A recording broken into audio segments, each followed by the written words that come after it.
Hello everybody, this is Craig from 9 Volt Games, and today I'm going to do another one of the worst to best. And I'm going to do the Resident Evil series. As you can tell by my special guest characters back here. I collect Funko Pops, okay? Why the fuck would they make Nemesis smaller than the Hunter? But that should tell you about the trend of how this list would go, because I only buy Pops for things that I thoroughly enjoy, and one of them is from Resident Evil 3. And one is from Resident Evil 1. Well, I know Hunters have been in other ones, but... Okay, so this list is going to be a little bit different and probably a little bit quicker. Come on. Because I like Resident Evil, but I don't have the fondness for Resident Evil that I do with Silent Hill. Because Silent Hill replaced Resident Evil for me so quickly. Also, real important, I'm only doing the numbered entries in this game. I'm not going to do your side games. I'm not going to do this shit right here, alright? I'm not going to do Operation Raccoon City, Dead Aim, Survivor, Outbreak, even though Outbreak is fantastic. I'm also not going to do Revelations because I own Revelations 2, and I've never played Revelations 2. I actually was going to do it with Stream Bloody Gore, with someone who's jumped on my streams before. I've actually played Resident Evil 5 with him on his channel. So, yeah, no Revelations. Just the numbered solid entries, okay? So, first off, something that you need to know. I went through this, and when I was preparing for this list, I realized that I don't own hard copies of all the Resident Evils anymore. I own every Resident Evil, but I own them digitally, and some of them I own 3 times over. On my Xbox, I own 4 through Umbrella Corps, and on my PS4, I own 1, 0, 4, 5... Revelations, and on my Switch I own Revelations 2. I'm trying to think if I have anything else. Oh, my PS3 I own 1, 2, and 3 digitally. I own 4 digitally. I own a lot of digital copies of Resident Evil. I only really kept hard copies of my favorites, except for one which I don't have a hard copy of anymore, and it is actually concerning because I've always thought that I had one. So, anyways, let's get to the list. And the first one, I don't own a hard copy for. But it's Resident Evil 6. I own a hard copy. I've done a video with the hard copy in here. I got rid of that shit. I have a digital copy of it on Xbox One, and that's as far as I'll go. I don't want to actually come out and say it's a terrible game. I mean, it's a side game. As far as I'm concerned, it's no better than this. I actually think this was better than 6. But it was an action game. It was more like a superhero game, and the worst part is it was built for co-op. And with the humble beginnings with these fellas here, there was no co-op. It was a game that you're supposed to play in the dark by yourself, not play online with other people, or even play couch co-op with other people. It's not scary anymore. They were action-oriented games, which brings me to the next one on the list, which I do have a hard copy of. And I have actually said on here how much I like this game, and when I was getting ready for this video...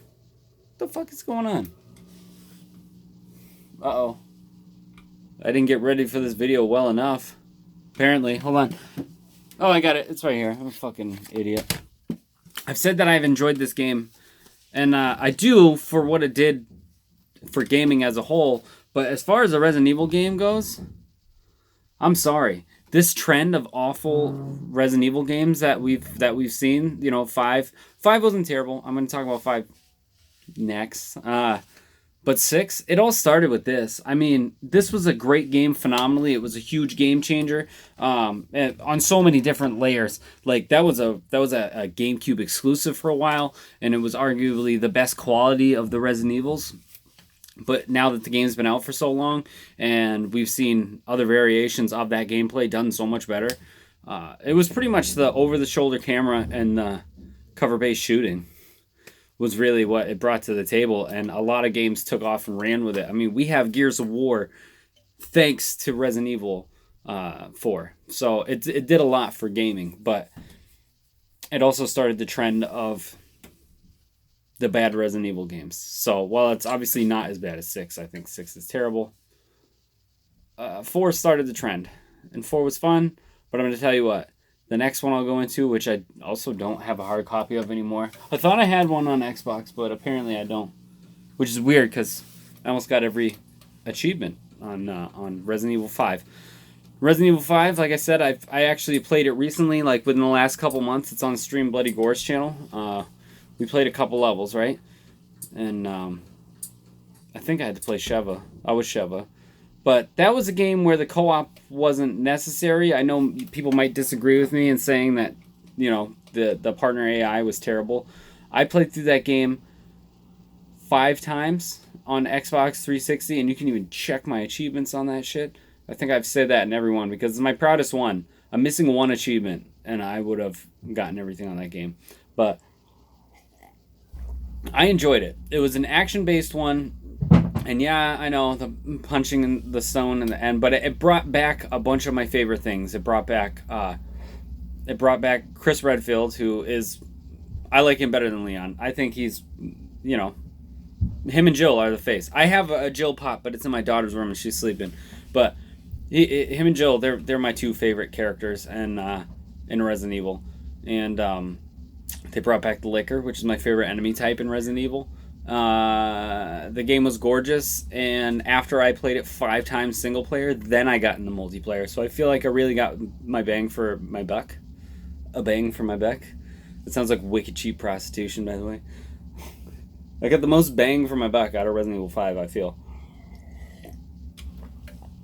So, let's go on to, I got 3 games left here, right? 4 games left. Dum. Let's do this one. I have a hard copy of this. Do I want to change this? I want to change this order. No, I'm not going to. No. Resident Evil 7. Resident Evil 7, Biohazard. It was awesome. It was an awesome game because it was scary. I've had to restart that game 3 times. 3 times. You know what I learned about that game? It's scary when you're playing through it the first time. But after the first time, you know where everything is. Alright? We can all thank the success of this game on PT never coming out. If PT came out, this game would be fucking garbage. I'm telling you right now. Because PT was randomized. I streamed it the other night. This game is not randomized. However, because PT didn't come out and it's not a thing, that shit is petrifying. It is. The first time you play through it, oh my god. And even if you've already played through it, play through it again on VR because holy shit. You'll shit your pants. Play that shit on VR. It's very unsettling. They did a great job breathing new life into Resident Evil, and all they had to do was steal from another company and put it in first person. That was it. I know VR is a big hook of this one, but I guarantee you if PT didn't see the success that it did in the viral marketing, that game would have been third person. It would have been in the same setting and it still would have been scary, but I have a feeling that game would have been third person because if you really take that into account, what that game is, and you pull the camera back behind the shoulder, I think that would have been probably one of the greatest reboots we have ever seen, because that's really what it would have been. A haunted mansion in the woods. It was gritty. It was fucking petrifying. The side stories were amazing. I didn't even play the DLC yet, but they did a fantastic job with that. And I'm still adamant about they have Konami to thank for it, for fucking up so bad. The kid's just throwing shit around right now. All right, so next game. I was going to change the order of it, but I'm not going to now. Multiple copies of this. Woo! Where it all began. I know, I got stickers on these boxes, and I have a problem with adhesives. That's why you see stickers on my boxes. I don't like touching them. I'm not going to take them off. But Resident Evil 1, anyways. Resident Evil 1 is fantastic. When I was a kid, this shit was so scary. I mean, I've said this before multiple times. I feel like it's deja vu at this point. It's so laughable when you go back and play this now. In any version. Even this one, just because they threw in some of the bad dialogue. But, I don't know, man. I can't. It's ridiculous. My favorite way to play this was actually, I don't even have a copy of it anymore, and I kick myself every time I see it. somewhere. I had Resident Evil 1 on the Sega Saturn, which was actually the latest release of that generation. And it's worth money, for one. And it's the most superior. I don't care what anybody says. I know Saturn was the lesser of the hardware, but Saturn version of Resident Evil was actually the superior version. Look it up. That was my favorite version of it. My second, not including the remake, which I'll talk about in a second, was this. I loved this. And I got rid of this the day that it came out. I mean, the day that it came out, I played it, and I was like, all right, that was cool. Cool couple gimmicks, blowing in the microphone, blah, blah, blah. And that was at the point where I was trading games when this game came out. And then I went to go buy it, and for some reason it was ridiculous. It was like $100 for a copy. It's not anymore. That's why I own it again. But, yeah, Resident Evil Long Box was the first Resident Evil that I played. And obviously I was a kid when that came out, so I don't have that version anymore. But this was the version I bought later on in my time at Walmart, because that's where I used to buy my games, because that's what was next to me. But yeah, it scared the shit out of me. I mean, like I said, it's laughable, but the first time these fucking things came into the mansion, it scared the shit out of me. I don't know, it's scary. The music in some of the areas too. Whoa, music in some of the areas too was pretty unsettling. I'm sorry. I love these games. I do. I don't love them as much as Silent Hill, so I feel like this is not as exciting. I'm sorry. I actually do have in the I think the Why I Love Gaming video that I did. I don't know if I told a story about this one. I know I told a story about this one somewhere on here, but I bought that game the day that it came out. I skipped school the day that came out, and I had my Pepe, my foster dad's dad, took me to the mall to get it. So that's one of my memories. That was one of the better memories of my youth, when I went and got that. And I actually do have stories about that game. You know what? I know it doesn't seem like I'm as excited as I was in the last one, but you know, for anybody who's new to these videos, Silent Hill's my shit. So I actually am excited about these, and I do have a lot of stories about Resident Evil that pertain to my youth. Most of them are real stony ones, because that game came out when I was a teenager. Yeah, I think I actually might live stream that with some stories. I'll do that this week, because I do have this on PS4, so I can stream it. If you guys want to see that, let me know in the comments below. I have pretty much every Resident Evil that they've done an HD remake for on my PS4, so anyone you guys want to see. But I can do that with some stories, I think. But, alright, so my second best Resident Evil, I'm getting sidetracked. My second favorite Resident Evil, and I don't have a hard copy of it anymore, and it bums me out because it is my second favorite Resident Evil. Nemesis. Nemesis was in one game, one solid number entry. I mean, the entry was named after him. He is one of the most iconic characters of the entire series, and he's only in one game. He's in the Versus games. He's in Marvel vs. Capcom 3. He's in Marvel vs. Capcom Infinite. Well, he's in Marvel vs. Capcom 3 Ultimate, but you know what I mean. Like, he's a character in the games that was usually reserved for Chris and Jill, and I'm utterly surprised that Leon hasn't been put in there. But Wesker, understandably, so those are OG characters. Those are characters from the first game. And this dude weaseled his way in, being only in one game. He's that memorable of a character, and that he's burned into my childhood forever. That whole stars thing is fucking burnt in there. One of my favorite scenes in gaming is when Jill and Brad think that they made it, you know, safely to the RPD, and then Nemesis fucking jumps down and he puts his hand over Brad's face, and the tentacle goes through the back of his head, and then he does that weird like half body spin and just tosses him. Perfection. And then his mutation at the end, and you fucking kill him with a railgun, which at the time I was like, man, that big bulky ass railgun's ridiculous. I've seen one of those in person now, so there's like so many awesome things about it. And I think, you know, Resident Evil 1 was corny, but it was scary, and then Resident Evil 2 was a little more action oriented. Wow, I skipped over Code Veronica. Numbered entries. I don't even want to talk about Code Veronica. I was going to say, you know, Code Veronica and 3 were pretty close together, release-wise.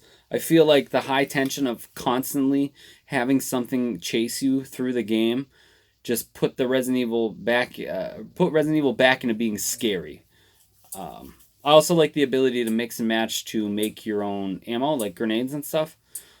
Uh, and it was a good like standout performance for one character or one solid character, whereas everything was being shared by two at the time. I mean, yeah, you got to play as Carlos for a little bit, but you know, you started out as Jill. It wasn't select your character, so yeah, that was a nice Jill-centric game. But they ruined her in the movies, but you know, developed her well as a character in that. So kudos. That's why I have a pop figure for her upstairs. And then, yeah, Code Veronica. I think that gets a dishonorable mention. I know there's some top tens. I watch a lot of Watch Mojo, Watch Mojo. And I do honorable mentions. Honorable mentions, I'm going to say Code Veronica. Code Veronica was obviously one of the first games I had on my Dreamcast, so it was phenomenal. I have it over there. And I have one on my Xbox One, and I have one on my PS4.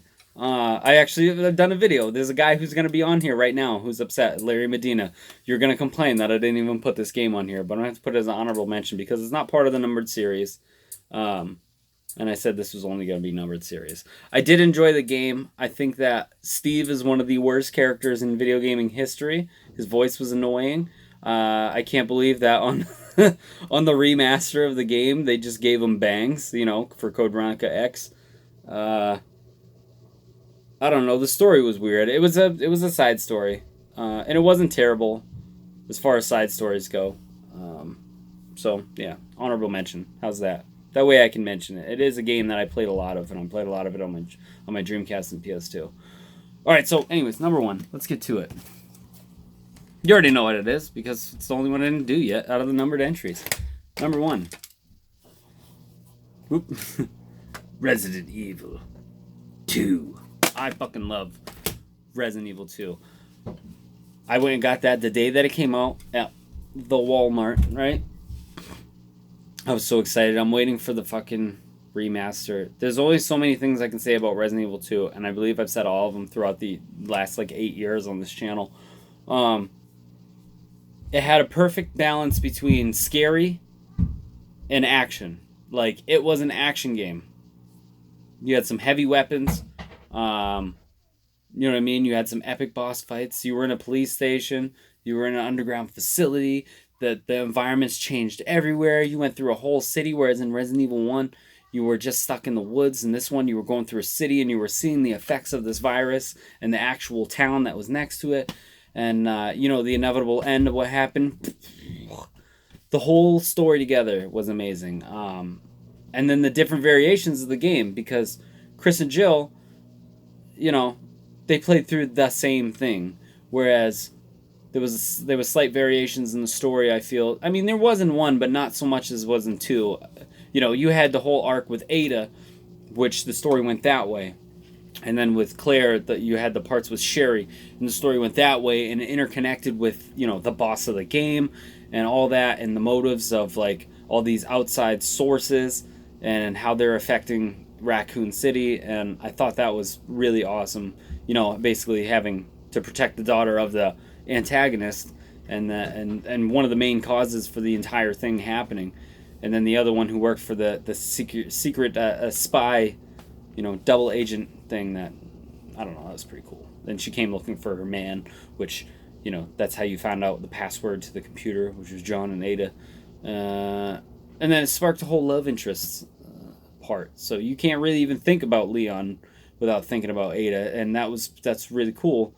I mean, they brought back Sherry, I guess, but Resident Evil 2, you know, the side characters, they stuck out way better than pretty much any other Resident Evil. Like I said, Code Veronica, which came 2 games after Resident Evil 2, their side character was so fucking obnoxious. All their side characters were obnoxious. And then I think of this one, I think of Ada as like a mainstay, to the point where she was an actual playable character in Resident Evil 6. Like, that game had everything going for it.